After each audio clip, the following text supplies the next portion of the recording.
बरगद वाली चुड़ैल। एक रात एक बस स्टॉप में दो मुसाफिरों की बस छूट गई। भाई बस रुको रुको, हमारे लिए रुको जरा। अरे कलवा, हम दोनों की बस तो छूट गई, अब हम क्या करें? अरे चने वाले भैया, हमारी बस छूट गई। क्या यहाँ कोई बस है जो हमें शहर ले जाए? हम दोनों को बहुत जरूरी काम है, हमें कल सुबह होने से पहले ही शहर पहुँचना है, वरना हम बहुत बड़ी मुसीबत में फंस जाएंगे। ये आखिरी बस थी मुसाफिर, यहाँ और कोई बस नहीं आएगी। मेरी मानो तो तुम दोनों जहाँ से आए हो वही वापस लौट जाओ और कल सुबह होने का इंतजार करो, क्योंकि रात के 9 बजे के बाद इस एरिया में कोई इंसान नहीं घूमता, बल्कि एक इंसानों को खाने वाली चुड़ैल घूमती है। अपनी जान बचाओ और यहाँ से लौट जाओ, 9 बजने वाला है, मैं अभी घर जा रहा हूँ। अरे चने वाले भैया, बहुत बहुत शुक्रिया आपका, लेकिन हम चुड़ैल वुड़ैल की अफवाह पर भरोसा नहीं करते। चल कलवा, यहाँ से चलते हैं। पैदल चल के जाएंगे तो कल सुबह सूरज उगने से पहले हम दोनों पहुँच ही जाएंगे। लाला ने और कलवा ने चने वाले की बात नहीं सुनी और वो दोनों वहाँ से आगे बढ़ गए। मैंने तो वही बताया जो सच है सज्जन जी, भरोसा करना और ना करना दोनों आपकी मर्जी है सज्जन जी। कलवा और लाला चलते चलते काफी दूर चले आए। अरे कलवा, रात काफी गहरी हो गई है और ये सड़क भी काफी सुनसान और सन्नाटा लग रहा है। अरे कलवा, अब मुझसे और चला नहीं जा रहा, कहीं बैठ के थोड़ा सा आराम कर लेते हैं ना। हाँ, मुझसे भी चला नहीं जा रहा, मेरे पैरों में तो छाले पड़ गए हैं। वहाँ देखो, सामने एक पेड़ नजर आ रहा है, चलो चलकर वहीं बैठते हैं थोड़ी देर। दोनों चलते चलते बरगद के पेड़ के पास पहुँच गए। भाई लाला, यही बैठ जाते हैं, बरगद के नीचे बैठने में मुझे डर लग रहा है। वो दोनों बरगद के पेड़ के पास बैठ गए। तभी लाला बरगद को देखकर कुछ सोचने लगा। भाई कलवा, बहुत रात हो गई है और मुझे इस बरगद को देखकर मेरी दादी माँ की कहानी याद आ रही है। क्या मैं तुम्हें सुनाऊं कहानी? हाँ सुनाना, मुझे दादी माँ वाली कहानी बहुत पसंद है। वैसे भी बहुत लंबी रात बाकी है, कहानी सुन के थोड़ा वक्त बीत जाएगा। ठीक है, सुनो। एक गांव में इसी तरह एक विशाल बरगद का पेड़ था। हाँ हाँ, बिल्कुल इसी तरह, बड़ा सा। अरे कलवा, कलवा, तुझे डर लग रहा है क्या? मैं कहानी सुनाना बंद करता हूँ। नहीं नहीं, मुझे डर नहीं लग रहा, मैं बस देख रहा था। तू चल कहानी सुना। हाँ, तो मैं क्या कह रहा था, एक विशाल बरगद का पेड़ एक गांव में था, लेकिन उस बरगद के पेड़ में एक सुंदर सी चुड़ैल रहती थी जो रोज रात को निकलती। अरे लाला, चुप हो जा तू, चुप हो जा। इतनी काली रात को क्या चुड़ैल की कहानी याद आनी थी तुझे? मुझे डर लग रहा है, चुप हो जा। मैं अब यहाँ एक पल भी नहीं बैठ सकता, मैं जा रहा हूँ यहाँ से। अरे कलवा, रुक जा, मैं भी आता हूँ तेरे साथ। दोनों कलवा और लाला वहाँ से चले गए और कुछ दूर जाते ही उन्हें रास्ते में एक सुंदर सी स्त्री लालटेन पकड़ी हुई दिखी, जो चलते हुए उन दोनों के तरफ ही आ रही थी।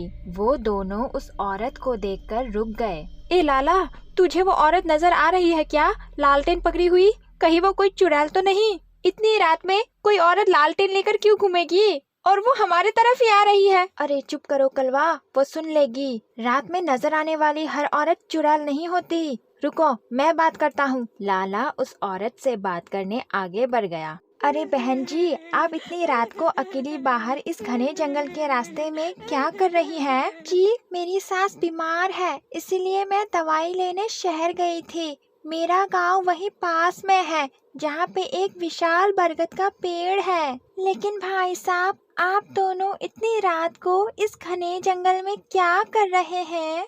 बहन जी, मैं लाला हूँ और ये मेरा दोस्त कलवा है। हम दोनों की बस छूट गई। हम दोनों को शहर में बहुत जरूरी काम है।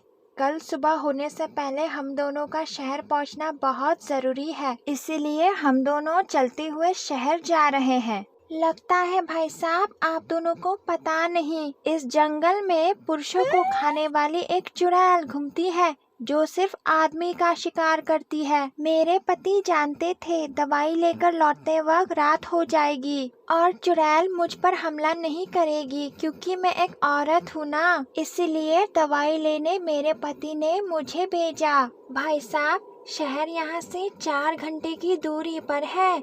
आप दोनों कुछ वक्त हमारे घर रुक जाइए और सुबह 3 बजे के बाद अपना सफर फिर से शुरू कीजिए क्योंकि 3 बजे के बाद चुड़ैल नहीं निकलती। ठीक है बहन जी, आपका सुझाव बहुत अच्छा है। हम आपके साथ चलते हैं, कम से कम हम सुरक्षित तो रहेंगे। चलिए रास्ता दिखाइए। ठीक है, चलिए। कलवा और लाला औरत के पीछे चलने लगे और कुछ दूर चलते ही वो औरत के घर पहुंच गए। लेकिन कलवा और लाला को कुछ अजीब सा महसूस हुआ। आप दोनों आज रात यही आराम कीजिए, यहाँ कोई चुड़ैल नहीं आएगी, आपको यहाँ कोई खतरा नहीं। आपका बहुत बहुत शुक्रिया बहन जी, आप बस ये लालटेन छोड़ जाइए।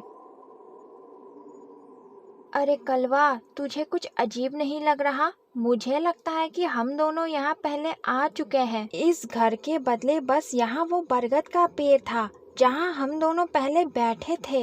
मैं जानता हूँ लाला, हम दोनों बहुत थके हुए हैं और डरे हुए भी, इसीलिए हम दोनों को भ्रम हुआ है। तू फिक्र मत कर, यहाँ इस नेक औरत का घर है और उसका परिवार भी, हमें यहाँ कुछ नहीं होगा। चल अब तू सो जा, हमें कल सुबह जल्दी उठकर शहर जाना है। ठीक है, तू कहता है तो मैं मान लेता हूँ। शुभ रात्रि। लाला और कलवा सो गए। रात पूरी तरह से काली हो गई कि तभी वो औरत लाला और कलवा को दरवाजे से खड़ी होकर देख रही थी और मुस्कुरा रही थी।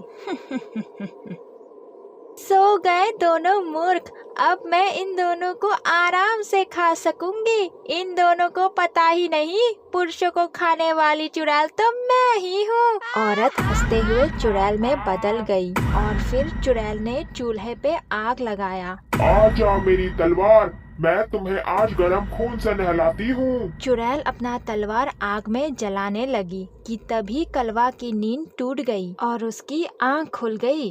गरम हो जा मेरे तलवार, गरम हो जा। तू जितना गरम होगा उतना ही ज्यादा मेरा खाना स्वादिष्ट होगा। बहुत प्यास लगी है, जरा आसपास कुआं ढूंढ के पानी पी लेता हूँ। लाला बड़ी ही गहरी नींद में है, उसे जगाना सही नहीं। कलवा कुआं ढूंढने घर की तरफ चलने लगा।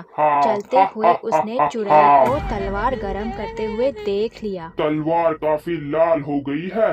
जैसे ही उन दोनों के दिल के अंदर तलवार जाएगा वो तुरंत मर जाएंगे। कलवा चुपके से सब देख रहा था। वो तुरंत ही चुपचाप वहाँ से भाग गया। अरे लाला, जल्दी उठ जा, वो चुड़ैल हम दोनों को मार डालेगी। उठ जा जल्दी, हमें जल्द से जल्द यहाँ से भागना होगा। उठ जा। अरे क्या हुआ कलवा, कौन मार डालेगा हमें? अरे वो औरत चुड़ैल निकली, वो हम दोनों को मार के खा जाएगी। मैंने अपनी आँखों से देखा और कानों से सब सुना। चुड़ैल को देखकर दोनों दुम दबाकर वहाँ से भाग गए। अरे भागकर कहाँ जाओगे, मैं तुम दोनों को पकड़ ही लूंगी और फिर खा जाऊंगी। चुड़ैल ने लाला और कलवा का पीछा किया और उन्हें पकड़ लिया। बस बहुत हुआ, अब मुझसे और भूख बर्दाश्त नहीं होती। मैं तुरंत ही तुम दोनों को खा जाऊंगी। नहीं नहीं चुड़ैल, ऐसा मत करो। मेरे 2 छोटे छोटे बच्चे हैं जो मेरा घर पर इंतजार कर रहे हैं। हमें जाने दो चुड़ैल, हमें जाने दो। नहीं, मैं बहुत दिनों से भूखी हूँ। कई दिनों से यहाँ कोई इंसान नहीं आया मेरा खाना बनने। मैं तुम दोनों को खा जाऊंगी। मरने के लिए तैयार हो जाओ। चुड़ैल ने कलवा और लाला को मार दिया और फिर उन्हें उठाकर बरगद के पेड़ के पास ले आई और बैठकर आराम से उन्हें खाने लगी।